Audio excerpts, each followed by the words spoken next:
우리 경제 코너 생겼죠. 김경록 PB 돌아와 계십니다. 어서 오십시오. 네, 안녕하세요. 김경록입니다. 우리들은 초등학교 선생님이 올 줄 알았는데 최소 고등학교 선생님, 체감상 교수님이 오셨다. 네, 조금 고통스러우면 금방 똑똑해지겠죠, 뭐. 네, 근데 제가 얘기할 수 있는 가장 쉬운 방식으로 설명하려고 노력은 하고 있는데요. 네. 제가 채팅창을 봤을 때는 다들 이해도가 좀 제법 높으신 것 같아요. PD님만 살짝 맞아요. 제가 제일 열등하고 네. 예, 우리 채팅방은 보통 집단지성이지만 개개인들도 저보다 똑똑합니다. 네. 네. 그래서 제가 좀 그 실시간 채팅을 좀 쭉 봤는데 네. 그 드립에 또 진심이신 분들이 제법 많으시더라고요. 주로 거기에 혈안이 돼 계신데 네. 그렇다고 해서 경제를 모르시는 분들은 아닌 것으로 보입니다. 네. 네. 근데 실제로 그렇게 하시는 분들이 오히려 이해도가 제일 높을 거라고 저는 생각하고 있습니다. 본인의 의도와는 다르게 연상작용이 있는 거니까요. 네. 물론입니다. 조금 재밌게만 해주시면 좋겠습니다. 복습을 합시다. 네. 네. 금리는 물가와 직접 관계가 있다. 네. 한 줄이 기억나고 그 정도죠? 네. 사실은 그게 제일 중요한 개념입니다. 다른 거는 뭐 제가 지난 시간에 얘기했던 거는 다 잊으셔도 되는데요. 금리는 물가다라는 말, 정확하게는 금리는 물가를 반영한다. 이 말이 이제 정확한 표현이고 네. 지난 시간에서 그거 하나만 딱 기억을 하시면 될 것 같습니다. 네. 좋습니다. 그럼 이제 오늘 그 다음에 나가야 될 얘기는 거기에서 좀 발전된 거일 거 아닙니까? 일단은 이 개념을 정확하게 이해하신 분이라면 이제 어느 정도 그 훌륭한 수준에 올라왔다고 생각을 하시면 되고요. 그게 정확하게 이해가 안 되시더라도 오늘은 좀 그 디테일한 그 실전에서 나오는 뭐 경제 코멘트라든지 아니면 금리 상황을 가지고 우리가 가지고 있는 개념을 조금 더 구체화하면서 체계적으로 좀 쌓을 수 있는 시간을 가졌으면 좋겠거든요. 좋아요. 네, 그렇습니다. 네. 뭐 사례를 들려주실 게 있습니까? 지난주에 그 외신에서 베센트 재무장관이 한 5줄 발언을 했거든요. 네. 예, 그걸 실제로 한번 우리가 해석을 하면서 어떻게 금리가 물가인지에 대해서 한번 설명을 해보려고 합니다. 네. 중국 언론의 내용을 번역을 해봤습니다. 이제 중국이 사실은 미국 관련된 그 관심이 정말로 많아요. 그래서 미국 관련된 뉴스들을 중국 외신을 통해서 접촉하고 분석할 때가 많은데요. 네. 이것도 그 기사를 하나 가져왔습니다. 첫 번째, 트럼프와 나는 채권 시장의 힘을 이해하고 있다. 이 표현은 대출 많이 일으키고 빚이 많은 사람이 제일 무서워하는 게 뭘까요? 이자. 네, 이자 올라가는 겁니다. 예. 그러니까 트럼프랑 그 베센트인 나는 채권 시장의 힘을 이해하고 있다라는 말은 금리 올라가는 게 무섭다.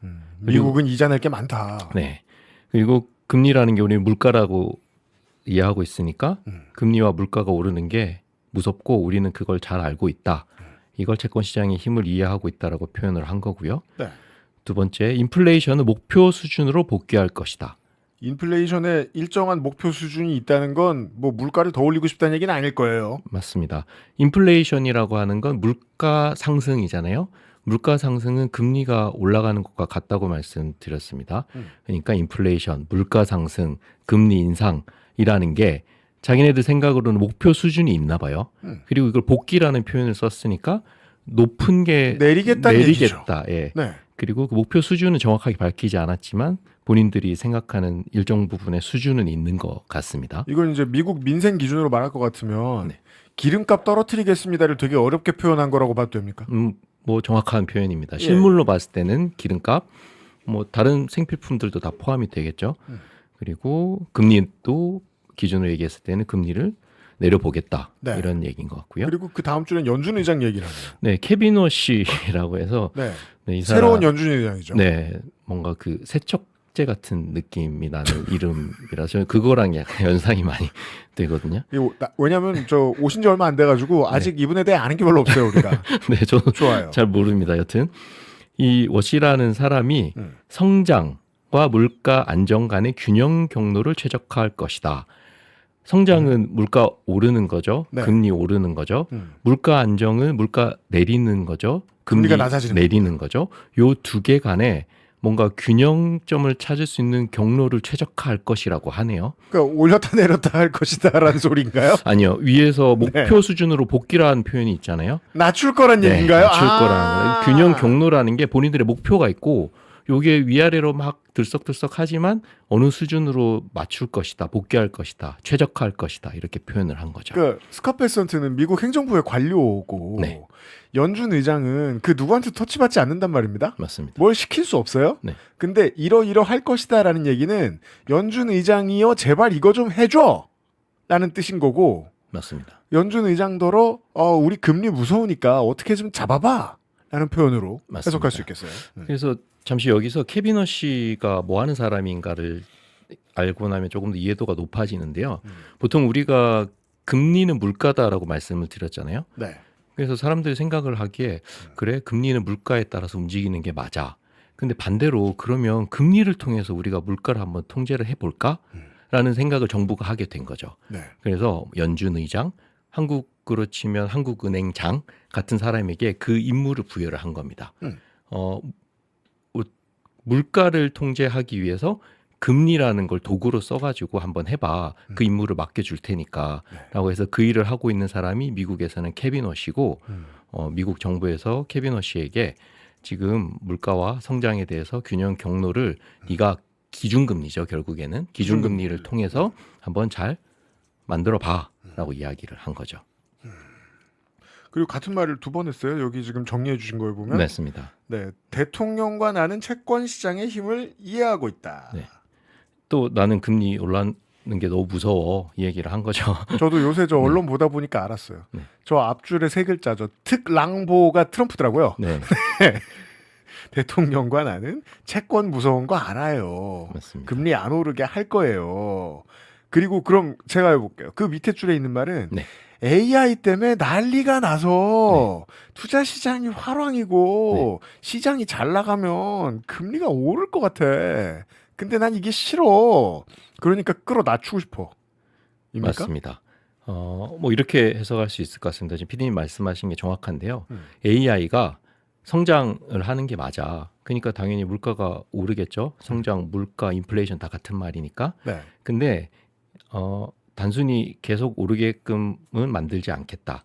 안전, 금리를 내리고 물가를 내리는 균형을 추구하겠다. 네, 이런 뜻으로 이해하시면 되겠습니다. 결국은 이제 뭐 국제 시장에다 얘기하는 것이기도 하지만 표가 되는 지지층에다 하는 말이기도 하네요. 지금 요즘 뭐 정치권이 하는 모든 말들은 11월 중간 선거에 표가 맞춰져 있기도 하고 물가 문제가 제일 걱정이 되는 것으로 들려요. 맞습니다. 본인이 이제 전쟁 일으켜 놓고 보니까 이제 너무 상황이 난감한 거죠.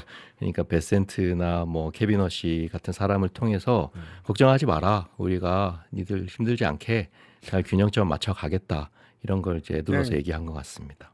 위로네요. 네, 맞습니다. 그리고 어떻게 보면 가이던스이기도 하죠. 정부가 지금 어떤 식으로 물론이죠. 물가를 잡고 결국에 이제 화폐 가지고 하는 거니까 통화량을 어떻게 컨트롤 할지에 대해서 시그널을 준 거라고 해석하시면 되겠습니다. 그러니까 결국은 이제 그 국제 뉴스하고 연동돼서 볼 수밖에 없는 것이 이런 말을 열심히 할 필요가 없었을 거예요. 전쟁을 안 일으켰으면. 맞습니다. 네. 네. 그러니까 따라서 네타냐후는 이런 사정을 누구나 알 수 있었음에도 불구하고 트럼프를 꿰어낸 게 되는 거죠. 맞습니다. 네. 다음은 뭡니까? 두 번째는 그 단기 금리하고 장기 금리. 아따 어려운 말이다. 네. 그 짧은 기간의 물가와 먼 미래의 물가 이 두 개를 가지고 지금 경제 상황을 해석할 수 있는 그 예시를 한번 가져와 봤는데요. 네, 이런 용어가 새로운 용어를 배웁니다 우리가. 와, 그 둘째 시간에 배우는 용어치고는 깁니다. 이게 이제 저 외신 많이 보면 나오는 그 수익률 곡선이잖아요. 맞습니다. 일드 커브가. 네, 일드 커브. 네, 수익률 곡선이 뭐 어쨌다는 거예요? 일드 커브가 인버전 됐다는 뜻입니다. 뒤집혔다라는 뜻이죠. 판교어를. 네. 인버티드 인버전 이렇게 표현할 수가 있는데요. 망했다 뭐 이런 건가요? 뭐 어색하다, 좀 정상적이지 않다 이렇게 보는 게 맞겠죠. 이게 경제 뉴스 보다 보니까 아주 우울한 상황을 어렵게 쓰는 표현들이 되게 많은 것 같아요. 네. 네, 수익률 곡선 어색함. 네. 네. 그래서 시장에는 짧은 기간의 금리가 있고요. 장기간의 금리가 있습니다. 뭐 그러니까요. 그게 막 3년, 5년, 10년, 30년 이렇게 있더라고요. 맞습니다. 그래서 그냥 빌리는 기간을 생각하시면 돼요. 3년짜리 돈 빌리는 사람, 10년짜리 돈 빌리는 사람. 국채로 시작하면 정부가 3년짜리로 돈 빌리는 거, 10년짜리로 돈 빌리는 상황. 그렇게 이해를 하시면 되겠는데요. 우리가 3년 빌리면 네. 뭐 간단한 제조업 하는 중소기업 사장님들이 이번 건 해결하면 갚으려고 그리고 거기에 더해서 이번 건도 해결하되 목돈을 가지고 시설 투자하려고 그래서 뭐 한두 건의 계약 정도 따면은 갚을 수 있어라고 생각하면 짧은 거 빌려요. 네. 근데 그게 아니고 30년으로 돈을 빌릴 수 있는 존재는 옛날로 말하면 우리나라에서는 뭐 한전처럼 끄떡없는 회사, 뭘 해도 되는 회사 이런데 돈 30년 빌려주잖아요. 네.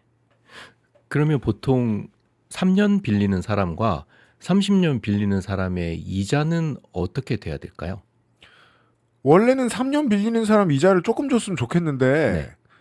우리의 천민 자본주의는 가난할수록 이자가 세요. 그래서 짧을수록 이자가 센 걸로 알아요. 똑같은 뭐 한전이라든지 국채라면요. 그게 궁금한 거예요. 네. 국가는 어차피 국가고 잘 있을 건데 뭐 예를 들어 미국이다. 미국이 뭐 학자금 빌릴 것도 아닌데 3년은 왜 있고 30년 왜 따로 있지? 그게 이제 그 우리가 예금하는 걸로 생각을 하시면 사실은 제일 정확한데요. 네. 내가 한 달짜리 아니면 1년짜리 예금을 할 때 이자율과 뭐 1년짜리, 10년짜리, 20년짜리 적금을 들었을 때 이자율은 오랜 기간 묶어두면 묶어둘수록 이자율이 높아지잖아요. 네. 반대로 국채 입장에서 봤을 때 오랜 기간 돈을 빌리려면 이자율이 높아야 되고요. 짧은 기간 돈을 빌리려면 이자를 낮춰야 되는 그런 상황이 정상적인 상황인 겁니다. 동네 사람들하고 국가는 좀 다르군요. 다르죠. 네. 왜냐하면 30년이 지나도 100년이 지나도 망할 거라는 그 예상 자체는 거기에 반영이 돼 있지 않거든요. 국채라는 건. 네. 네. 그러니까 왜 그렇게 다양하게 발행하는지는 모르겠지만 제가 이제 표를 여러 번 봐서 그냥 기계적으로 외우고 있는 건데 2년짜리 국채보다 30년짜리 국채가 훨씬 높은 것은 그런 이유다. 네. 그리고 이걸 물가로 예상을 해보셔도 물가는 무한으로 계속 오르는 거라고 말씀을 드렸잖아요. 네. 그 기준으로 설명을 해도 2년짜리보다 30년이 상식적으로 금리가 높아야 되는 건 물가를 대입해 봤을 때도 뭐 적당하다고 볼 수 있겠습니다. 2년 뒤에 새우깡은 1,600원 정도가 돼 있을 수 있지만 30년 뒤에는 4,500원이 될지 6,000원이 될지 모르겠거든요. 맞습니다. 네. 근데 이게 인버티드 됐다라는 뜻이거든요. 뒤집혔다라고 합니다. 그러면 사실 우리가 알고 있는 상식선에서 지금 뒤집힌 상황이거든요. 그러면 이걸 금리는 물가다라는 기준으로 해석을 하면 단기 금리가 높고 장기 금리가 낮다라는 뜻이거든요. 단기 물가가 높고 장기적으로 물가가 낮다라는 뜻입니다. 금리가. 네, 금리, 물가 다 똑같은 말이니까. 아, 그렇죠. 네. 네.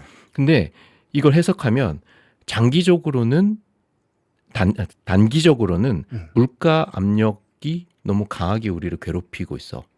그러다 보니까 경기가 둔화될 수도 있겠고 소비가 위축될 수도 있겠어. 그러면 장기적으로는 그게 물가를 내리는 불경기를 만드는 요인이 될 것이다라는 걸 시장에서 그런 형태로 반영을 하고 있는 거죠. 단기 금리보다 장기 금리가 낮게 보여지는 현상으로. 단기 금리가 높아지고 단기 금리에 비해서 단기 금리가 높아지는 건 어색한 일인데 그러는 이유는 지금의 신호가 안 좋아서. 네. 쉽게 말해 물가가 올라서. 이대로 두면 뭐 먼 미래에는 이 정도로 물가 상승을 할 것 같지는 않은데 요즘이 망가지고 있는 것 같구만 이라고 할 때 금리가 오르는 것으로 표현한다. 맞습니다. 그게 시장에서 프라이싱이 돼 있다라고 볼 수 있는 거죠. 원래 단기 금리보다 장기 금리가 높아야 되는데 장기 금리가 더 낮아. 왜 그럴까? 물가를 가지고 얘기를 해보면 단기적으로는 물가가 너무 높아. 그러다 보니까 사람들이 괴로워, 이자 갚고 돈 쓰고 하기 힘들어. 그러면 전체적으로 경기는 둔화되겠죠. 그렇기 때문에 장기적으로는 물가가 떨어지거나 경기가 둔화되거나 뭐 장기 금리가 하락하는 방식으로 표현이 되는 거죠.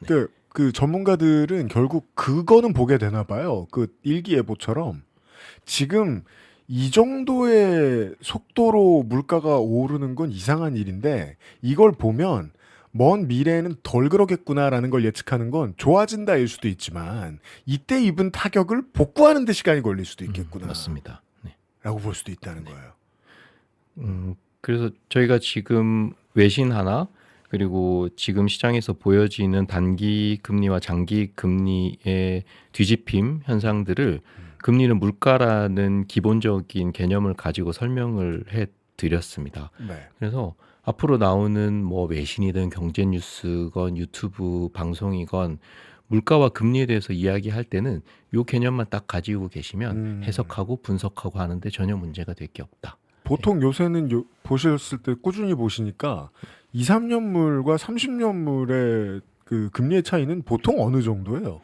그게 요즘 좁혀진 거죠? 네, 거의 붙어버렸습니다. 이게 거의 붙은 거예요? 네, 2년물, 3년물하고 뭐 30년물의 금리가 거의 붙어버렸으니까 지금 미국 보니까 이게 이 숫자가 뭘 표현하는지는 저는 아직 모릅니다. 다만 지금 이번 주 기준으로 2년 미국 국채가 4.1, 30년 미국 국채가 4.85예요. 네. 이건 거의 붙은 거예요. 거의 붙은 거죠.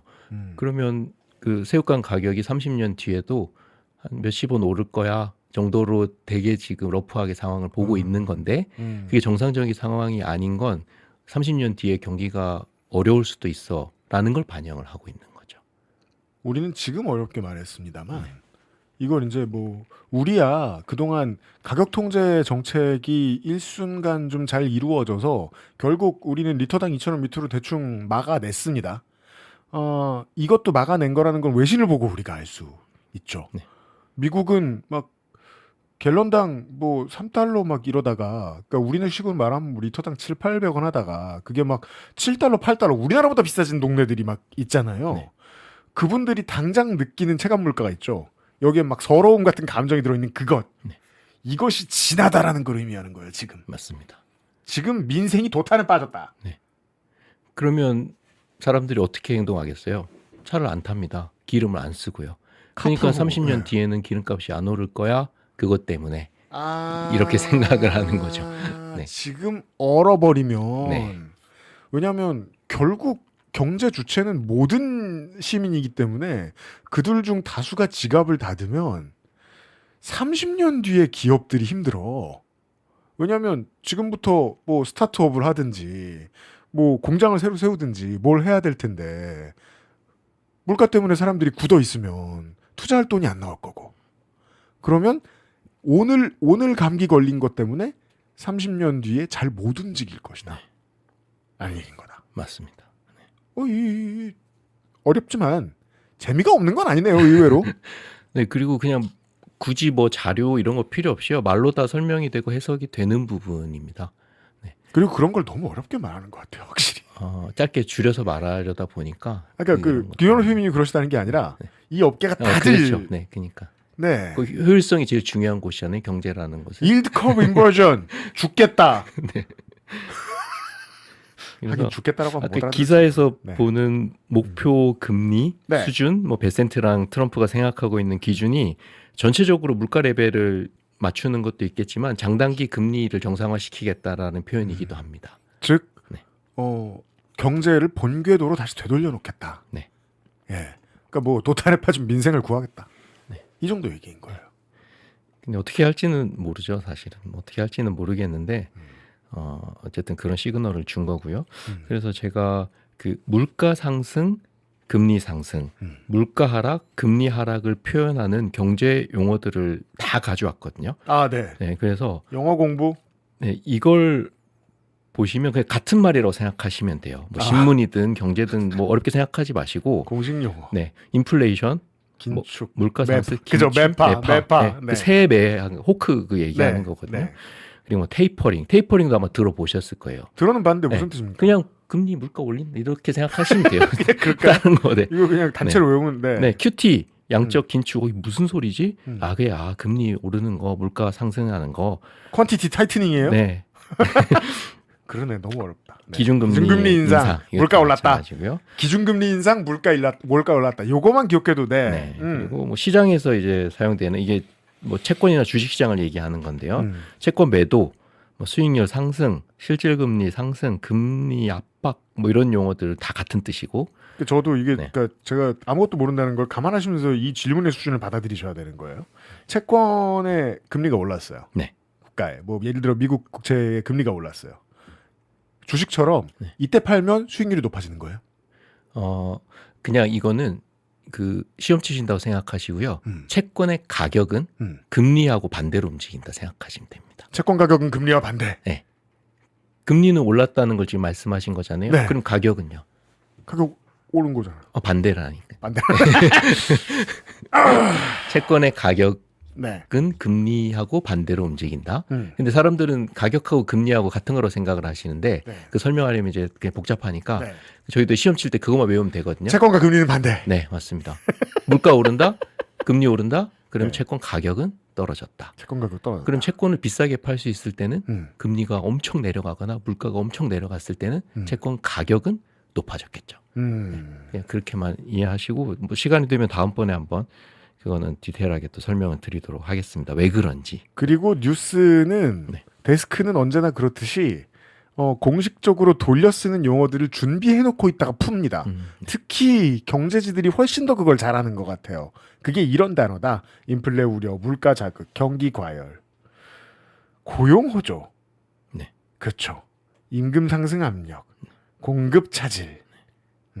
이 말들이 다 같은 부분을 지적하고 있는 거다. 맞습니다. 물가 오르고 금리 오르는 걸 표현하고 있다. 그리고 좀 뭐 그냥 시장에서 사람들이 쓰는 말로는 뭐 금리 폭탄, 빚 폭탄, 뭐 영끌, 뭐 스태그플레이션, 하이퍼플레이션, 오일 쇼크 이런 얘기도 사실은 다 같은 말이다. 네. 그렇게 이해를 하시면 되겠고요. 이게 우리가 가장 어려워하는 본질적인 이유였어요. 같은 말을 다르게 열심히 쓰는구나. 아니, 물론 이래야 되는 이유가 있다는 건 알겠습니다. 네. 그럼 그 반대의 단어들도 이만큼 많잖아요. 많죠. 네. 뭐 디플레이션, 디스인플레이션, 뭐 이 말을 되게 많이 쓰는데 완화, 완화, 네. 예. 긴축, 완화. 그게 이제 서로 약간 상반되는 표현으로 쓰이는 거고요. 네. 방금 전에 매 이야기했잖아요. 네. 매 반대가 비둘기입니다. 비둘기파. 네, 비둘기, 음. 비둘기. 그리고 채권 매수, 수익률 하락, 뭐 안전자산을 선호한다. 이런 것들도 금리 하락, 물가 하락을 표현하는 거고요. 피벗. 네. 피벗은 어떻게 해석해야 될까요? 그 어떤 축을 놓고 네. 경기가 좀 완화되는 쪽으로 돌았다. 뭐 이런 뜻인가요? 매였다가 비둘기 됐다 이 뜻입니다. 네. 아니 너무 고수동 용어 같아. 이게 뜻을 두 번씩 물어봐야 돼. 아 매였다가 비둘기로 피벗한 거예요? 네, 맞습니다. 네. 그러니까 어쨌든 금리가 내려가고 물가가 안정이 되는 게 전체적으로는 좋은 거고 따뜻한 거고 목표하는 거고 그렇게 생각하시면 돼요. 그래서 네. 표현 자체도 이제 금리 올라가고 물가 올라가는 건 매라고 해서 되게 지독하고 못되고 강한 걸 표현하고 있고 그렇죠. 네. 사람들이 매한테 공격당하는 그런 상황을 인지하시면 되고 네. 그걸 피벗해가지고 갑자기 정부가 비둘기가 되는 거예요. 악역이 선역으로 전환. 네, 물가 내려가고 금리 내려가고 그러면 사람들이 생각하기에 아 따뜻한 비둘기가 우리랑 같이 잘 지내는구나 이렇게 느끼게 되는 거죠. 비둘기파가 우위를 잡았다는 건 금리가 인하된다는 말이고 물가가 떨어진다는 소리고. 네. 좋습니다. 수익률이 하락한다. 그리고 뉴스에서는 물가가 안정됐다고 얘기를 하고 경기가 둔화됐다고 얘기를 하고 생각나네요. 그 팬데믹 때 이제 물가와 저성장 때문에 전 세계가 고통받고 있을 때 그 우리 정부가 되게 오랫동안 물가 상승률을 거의 영에 가깝게 잡아냈는데 네. 그걸 이제 경기 둔화와 소비 위축으로 우리나라 언론들이 많이 해석을 하던 기억이 나요. 맞습니다. 예. 그때는 화가 나서 길길이 날뛰었는데 네. 그리고 고용이 둔화되고 수요가 감소된다. 디레버리징? 이건 무슨 뜻입니까? 이것도 그 레버리징이라고 하는 게 뭔가 곱셈이고 더하고 남한테 빌려오고 하는 걸 의미하는 거잖아요. 우리 저 주식시장에서 저 네. 심장이 부은 분들이 하시는 그거. 네, 맞습니다. 그러니까 이게 트래픽을 늘리는 일이지 않겠습니까? 전체적으로 봤을 때는. 근데 반대로 디레버리징이니까 축소하고 레버리징 됐던 걸 줄이고 하면 금리 내려가고 물가 내려가고 그런 식으로 이해하시면 되는 거죠. 트래픽이 줄어드니까. 네. 그래서 경기 침체 우려라고 표현을 한다. 네. 헬리콥터 머니요? 돈 뿌리는 거죠. 위에서 하늘에서. 네. 그걸 이렇게 표현해요? 그 코로나 때 한번 생각을 해보시면 네. 지원금 주는 거 가지고 네. 그때 경제지에서 비난을 많이 했었잖아요. 근데 실제로 미국에서는 헬리콥터에다가 돈을 뿌리는 식으로 실제로 돈을 어마어마하게 풀었습니다. 코로나 걸렸을 때요. 그때 나온 용어입니다. 이게. 코로나 때 저는 그래서 그게 미국이 되게 이해가 안 됐거든요. 우리는 최소한 카드에다 아예 그 금액의 크레딧을 집어넣거나 하는 방식 정도. 이게 뭐 대단히 신식도 아닌데 그건 다 준비돼 있었잖아요. 우리나라는. 근데 미국은 현금을 준다는 거예요. 네. 너무 이런 원시인들이 다 있나. 아니 집에 가만히 있는데 현금 주면 뭐해. 주식 살 거 아니야. 그래서 또 코인 산 거 아니에요. 미국 사람들은 그 돈 가지고. 맞습니다. 그게 헬리콥터 머니. 네. 아. 그게 제일 효과적이라고 주장을 하는 경제학자들이 실제로 미국의 당시에 이제 주요 정책들을 집행하고 실행을 했었죠. 그리고 저는 아직도 그게 제일 효과적이다고 생각하는 입장이긴 합니다. 사실. 그렇습니까? 네, 다이렉트로 직접 주는 게 제일 좋죠. 아 그건 맞는데 네. 그 돈으로 주니까 네. 물론 제가 하는 말은 뭐 디테일이 큰 차이가 없긴 한데. 근데 결국 이게 복지하고 연결지어서 생각해야 될 부분인데요. 네. 많이 가진 사람을 더 가지게 하는 건 지금 이 씬에서 중요한 게 아니거든요. 물론이죠. 예, 코로나 때문에 힘든 사람한테 얼만큼 직접적인 도움이 될 것이냐가 문제의 본질이기 때문에 네. 그런 의미에서는 다이렉트로 돈을 주는 게 돈을 주는 사람 입장에서도 제일 효과가 좋은 거죠. 네. 받는 사람 입장에서는 당연하고. 저 그때 그 라디오 진행할 때여가지고 생각이 났거든요. 코로나 한창 때 제가 그 지원금 썼을 때 그 카드로만 쓸 수 있잖아요. 네. 그래서 중소기업의 물건들 중에 내 삶에 두 번째 이하로 필요한 것들을 샀었거든요. 예를 들면 밤 막걸리 같은 거죠.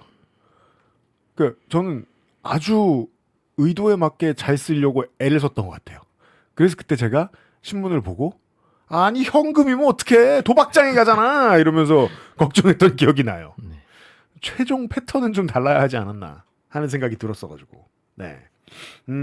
그러니까요. 이 단어 다 봤는데 우리 시청자 여러분들은 모르겠지만 저는 이걸 한 번에 다 외울 자신은 없긴 해요. 게다가 헷갈리기도 하고. 그래서 이 단어 하나하나를 뭐 알아야 된다라는 의미는 아니고요. 이 단어들이 이야기하고 있는 게 무엇이냐? 결국에는 물가와 금리는 같은 말이고 물가 상승, 금리 상승, 물가 하락, 금리 하락을 이야기하는 여러 가지 표현들일 뿐이다. 그래서 이걸 그 개념만 정확하게 가지고 있으면 뭐 경제신문이든 뭐 증권사 보고서든 유튜브든 그렇게 이해하시는데 어렵지 않으실 거다라는 생각이 듭니다. 그러네요. 연착륙이라는 단어 오지게 많이 들어봤는데 네. 경제적으로 이 경제 상황에서 그 뜻을 궁금해 본 적이 별로 없었던 것 같네요. 그냥 뭐 물가 안 오르고 잘 지낸다는 거 아니야? 라고 생각했는데 물가가 떨어지면 경기가 둔화될 수도 있는 거고 그 문제를 잘 해결하는 걸 그럼 경착륙은 뭔 거예요? 사람들이 막 그 동체가 흔들리고 죽어나가는 얘기인가요? 착륙이라는 걸 먼저 보셔야 되는데 네. 착륙은 내려간다라는 뜻이잖아요. 그러면 물가와 금리가 내려간다라는 뜻입니다. 네. 근데 연착륙은 이제 소프트하게 이제 활주로에 딱 내려앉은 거고 경착륙은 덜컥거리면서 동체 착륙을 한 거예요. 네, 한 겁니다. 그러면 물가와 금리가 그냥 사람들이 그냥 크게 문제를 느끼지 않고 나 금리랑 물가 떨어져서 살기 좋네라는 느끼는 형태로 내려가는 방식과 아까 전에 저희가 말씀드렸던 것처럼 석유값이 너무 올라가지고 돈 못 쓰겠어 라는 방식으로 덜커덕거리면서 물가가 내려가는 거 그 두 가지 차이를 연착륙과 경착륙 이렇게 이해를 하시면 될 것 같아요. 네. 뭐 민생 입장에서는 물가가 너무 올랐어요. 그래서 막 직장을 잃었거나 뭐 미국 사람들로 말할 것 같으면 직장이 있어도 뭐 건보가 유지 안 되면은 죽기 직전으로 내몰리잖아요. 네. 네. 그런 일들이 막 나한테 생겼어. 그래서 나는 생계를 잃고 나 앉았어 밖에. 근데 물가가 떨어졌어. 망한 거잖아. 네, 맞습니다. 이런 사람들이 늘어나면 그 경제 정책은 망했다고 해석할 수 있는 거고. 네. 그걸 경착륙이라고 네. 부른다. 그래도 금리는 내려갈 테니까요. 그죠. 동체로 네. 추락하듯이. 망한 시민들을 두고 네. 금리는 또다시 오르거나 내리거나 하긴 할 테니까 네. 성공했다면 내렸겠죠.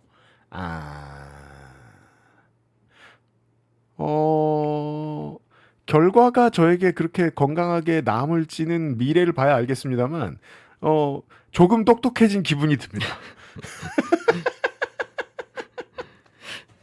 여기까지를 해놓고 네. 이제 우리는 주식 얘기를 해볼 수 있는 거예요? 네. 일단 이 개념이 이해가 되시면 네. 주식 얘기를 해도 됩니다.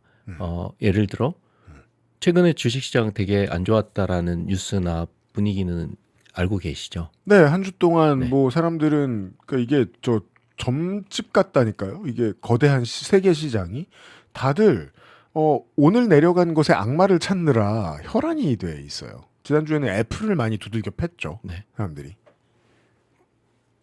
그러면 저희가 두 번의 시간 동안 얘기한 걸 기준으로 바탕으로 하면 최근에 주식시장은 왜 그랬을까요? 물가가 너무 올라서요? 네, 금리와 물가 때문입니다. 다른 얘기는 할 필요가 없어요. 그럼 도널드 이 자식이 지금 결국 네. 네, 맞습니다. 한국도 트럼프가 이란에서 벌인 일 때문에 사실은 물가가 많이 올랐지만 반도체 때문에 그게 좀 희석돼 있었거든요. 그렇죠. 근데 지난주부터 그 청구서가 딱 도달을 해버렸죠. 네, 그러니까 반도체도 뭐 흔들리고 나머지 종목들은 말할 것도 없고 이유가 뭐야? 결국에는 금리와 물가 때문이다. 그 청구서가 도착했다. 이렇게 이해를 하시면 되겠습니다. 이게 전쟁이 났을 때는 난대로 세계 시장도 같이 포화를 당하기 때문에 처마 밑에 웅크리고 있는 모양으로 이제 주저앉죠. 네. 우리 시장도 주저앉았죠. 근데 이게 끝나고 난 뒤에도 돌아올 청구서는 있다는 거예요. 한 번 더 이한율을 따라서 파도가 한번 확 치면서 쓸려 내려가는 것처럼 지금 그런 웨이브를 겪고 있는 것이다. 맞습니다. 그리고 또 한국만의 특이한 점이 그 지난번에 그 조업 나가시는 분들 말씀하셨고 일기예보 말씀하셨잖아요. 바람이 막 불고 역풍이 불더라도 배 자체가 마력이 좋고 엔진이 크면 그걸 뚫고 나갈 수가 있거든요. 네. 근데 한국은 반도체라고 하는 특수한 배와 엔진을 가지고 있는 국가이기 때문에 다른 나라들이 그 금리 청구서가 미리미리 도착했을 때 반영하던 걸 좀 뒤늦게 반영을 하게 된 것도 있죠. 그러니까 뭐 이를테면 이제 옛날 미국 차 화력이 대단한데 네. 기본기가 안 돼서 산길에서 꺾다 미끄러지는 뭐 이런 그 장점은 대단하고 네. 예. 어떤 면에 기본기라고 볼 수 있는 면역력은 좀 떨어지는 그런 체질이라서 우리가 좀 늦게 심각하게 당하는 게 있다. 뭐 그런 것도 있고요. 사람들이 그 오고 있는 청구서와 바람을 사실 좀 안 보려고 했던 것도 있었던 것 같아요. 삼성전자, 하이닉스 같은 반도체 주식들의 실적이 너무 좋고 잘 된다는 이야기가 있으니까 금리가 올라가고 물가가 올라가고 뭐 다른 나라에서 전쟁이 났음에도 불구하고 지수가 뭐 9,000 이렇게까지 막 올라갔던 이유는 그거에 대해서 시장 참여자들이 프라이싱을 안 하고 있었던 거고. 근데 그게 막 다가와서 뭐 기름값이니 금값이니 뭐 금리니 다 막 여기저기 올라가니까 이거 좀 살펴봐야 되는 거 아니야? 라고 했던 게 지난주, 이번 주 모습인 것 같고. 그게 전데요? 전 8개월 됐고. 네. 프라이싱을 안 한다는 말씀이 콕 뺏기네요. 모르거든요. 저는 오르네. 이러고 있었다가 경제는 그것만으로 이루어진 게 아니라는 걸 확인하는 시간이다. 그럼 약이 될 것 같아요. 맞습니다. 그래서 지난주에 말씀하셨던 조업 일기예보 같은 게 정말로 그 중요한 얘기라는 게 전 세계에서 투자를 제일 잘하는 사람으로 언급되는 사람이 하워드 막스라는 사람이거든요. 네. 근데 그 사람이 했던 얘기하고 PD님이 말씀하셨던 거랑 똑같아요. 뭐요? 그 사람은 우리가 앞으로 이 날씨와 세상이 어떻게 될지는 몰라. 하지만 오늘 날씨가 어떤지는 알아야 돼. 라는 표현을 했거든요. 그 사람이. 네. 그래서 우리가 지금 뭐 금리라든지 물가라든지 시황 같은 것들이 사실 우리가 앞으로 뭐 돈을 벌고 뭐 수익을 내는 거에 직접적으로 연결을 시키지 못할 수는 있지만 지금 날씨가 어떤지 확인하듯이 매일매일 알아야 되는 부분이기는 하다. 예. 네, 제가 그러니까 이런 코너가 꼭 필요하다고 생각했던 가장 중요한 이유를 짚어주신 거기도 하거든요. 그러니까 뭐 아니 내가 더 부자가 되려고에 자꾸 집중하지 않았으면 좋겠어요. 그런 게 있다 쳐요. 우리는 모두 그런 흑심이 있다 쳐요. 근데 뭐 농구를 제일런 브런슨처럼 열심히 했어요. 그럼 처음부터 돈 많이 벌려고만 한 거예요? 우리는 그렇게 포장하지 않잖아요. 우리가 세상을 계속해서 그나마 좀 덜 지치고 들여다보기 위해서 원동력이 괜찮은 게 뭐가 있지? 로써 저는 시장을 보게 됐거든요. 지난 8개월 동안. 예. 세상을 읽는 기폭제이자 창 정도? 네. 그 역할만 해도 공익에 부합할 수 있는 코너가 될 수 있을 거라고 생각합니다. 네. 똑똑해진 기분이 들게 해주셔서 감사합니다. 네. 그래서 그 사실 저는 항상 그렇게 생각합니다. 뭐요? 나에게 노출되는 전문가는 없다 이렇게 생각을 하거든요. 전문가는 세상에 많죠. 멋진 말이네. 네. 근데 진짜 타짜는 나랑 안 놀아요. 맞습니다. 근데 제가 회사 다닐 때도 그랬고 뭐 여기저기 얘기를 듣다 보면 정말로 찐 전문가들은 뭐 금융으로 치면요. 아침에 회사 출근해서 경제신문 하나 들고 네. 커피 한 잔 내려서 뭐 보냐? 금리하고 물가를 봅니다. 예. 그러면 우리가 그 사람들하고 똑같은 걸 보고 있다라는 건 사실 우리도 뭐 전문가하고 크게 다를 바가 없다라고 스스로 생각할 수 있는 거라고 저는 생각하거든요. 그래서 굳이 뭐 여기저기 나오는 전문가들 나한테 노출되는 전문가는 없습니다. 내가 전문가가 돼야지. 근데 그 전문가가 되는 방식이 우리가 생각하는 것과 그렇게 멀리 떨어진 건 아니다. 기본에 충실해서 이론만 잘 알면 사실은 그걸 어떻게 해석하냐에 대한 부분인 거기 때문에 굳이 내가 할 수 있다라는 생각으로 경제를 접근하는 게 되게 중요하다. 저는 그렇게 생각합니다. 네. 지금은 그 땅이 없어졌기 때문에 제가 말할 수 있는데 우리 부대에 벙커가 있었거든요. 그럼 이제 커다랗게 이제 그 한미 연합훈련하는 데니까 다 영어로 써 있잖아요. Theater 써 있죠. 전구 상황 보여주는 옛날 TV란 말이에요. 옛날 TV 한 100 몇 개 붙여놓은 256개겠죠. 대충 사각형을 맞추려면. 그러고서 이제 지도 큰 거 보여주고 그리고 이제 각 부대의 몇 군데의 훈련장 CCTV 보여주고 그리고 우리가 관할하는 뭐 어떤 전략적인 자산들에 대한 데이터 같은 게 몇 개 떠 있고 이래요. 보면서 생각했어요. 저 전구 상황 전체 사령관이 보는 저 브리핑은 기밀이지만 따로따로 떼놓으면 기밀인 게 별로 없는데? 맞습니다. 이게 이제 AI 에이전트가 발달하면서 백악관에서 보는 화면 같은 걸 구성해서 보여주는 서비스들이 이번 전쟁 때문에 생겨난 데들이 많아요. 그냥 클로드한테 이것저것 시켜서 쉽게 말해 딸깍하신 건데 그냥 대통령 트럼프가 보는 그 화면이 나온 거예요. 몇 군데의 뉴스들 정리해주고 지금 전쟁 상황 보도해주는 그거랑 지금 이라크의 몇몇 도시들의 상황과 중동에 있는 나머지 미군 기지가 있는 곳에 CCTV 켜주고 그건 다 나와 있는 건데? 우리가 산에 숨어 있는 산사람 찾으러 다니는 게 아니구나, 이 작업은. 맞습니다. 네. 예. 나와 있는 것들 중에 선별하는 일이지. 그걸, 김경록 PB 채널에서 계속 해주고 계십니다. 자기 신세 한탄할 때와, 검찰 개혁에 화가 나셨을 때, 이때를 제외하면 주로 그런 얘기를 해주고 계시고. 저는 몰랐어요. 커뮤니티에도 계속 글을 올리고 계시더라고요. 맞습니다. 시장에 대한 정보를. 네. 예. 그게 그런 내용이었군요. 그게 처음에는 이해 안 되는 얘기들로 막 대량의 글들이 올라와 있지만 사실은 그냥 너무 상식적이고 우리가 흔히 쓰는 용어들로 써 있는 것에 불과하거든요.